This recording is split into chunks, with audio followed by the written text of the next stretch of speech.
కడుపు కోత, ఉమ్రాకి పోతే కాలిపోయిన శవాలేనా? ఈ వార్త విన్నాక నా పానం నీళ్ళైపోయింది. మక్కాకు పోయి అల్లా ఆశీస్సులు తీసుకుందామని పోయిన మనోళ్ళు కాలిపోయిన బస్సులో శవాలై మిగిలిండ్రు. వాళ్ళ కళ్ళల్లో ఉన్న ఆశయాలు, వాళ్ళ కుటుంబం పెట్టుకున్న ఆశలన్నీ అగ్గిల కాలి పూడిదైపోయినాయి. ఎందుకు? మనోళ్ళు ఎంతో భక్తితో పూజ చేసుకుందామని ఉమ్రా యాత్రకు పోయినోళ్ళు 42 మంది దాకా సౌదీలో సజీవ దహనం అయ్యిండ్రు.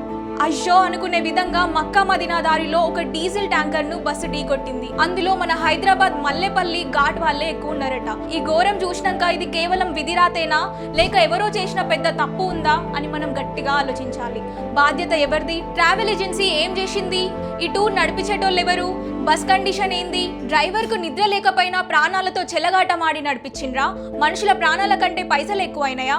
ఈ ఏజెన్సీ లైసెన్సులు రద్దు చేయాలి. భద్రత ఎక్కడ పోయింది? యాక్సిడెంట్ అయిన వెంటనే బస్సు అంత వేగంగా ఎట్లా కాలిపోయింది? బస్సులో ఫైర్ ఎక్స్టింగ్విషర్స్ లేవా? ఉంటే పని చేయలేదా?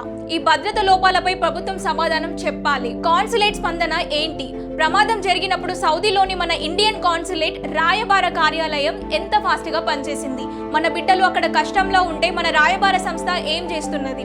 నిజాలు బయట పెట్టాలి. ఈ నిర్లక్ష్యానికి కారణమైన ప్రతి ఒక్కరిపై కఠిన చర్యలు తీసుకోవాలి. మొన్న కూడా ఇంతే, కర్నూలు రోడ్ యాక్సిడెంట్ అయితే కూడా ఎంతో కొంత ఇచ్చి చేతులు దులుపుకున్నారు. ఇసోంటి అయితే కేంద్ర రాష్ట్ర ప్రభుత్వాలకి ఎక్స్గ్రేషియా ఇచ్చుడు బాగా అలవాటు చేసుకున్నారు. అసలు పానాలే పోయినాక, మనుషులే పోయినాక పైసలు ఎవరికి కావాలయ్యా? భద్రత పెంచాలి. ఇక ముందు పోయే యాత్రికులకు ట్రావెల్ ఏజెన్సీలు ఖచ్చితంగా ఇన్సూరెన్స్, సేఫ్టీ నియమాలను పాటించేటట్లు ప్రభుత్వం చూసుకోవాలి. ఇది కేవలం ఒక సంఘటన కాదు, ఇది మనకు జరిగిన అన్యాయం. పోయిన వాళ్ళ ఆత్మకు శాంతి కలగాలని ప్రార్థిద్దాం. ఈ నిర్లక్ష్యాన్ని ప్రశ్నించాల్సిన బాధ్యత మనందరిది.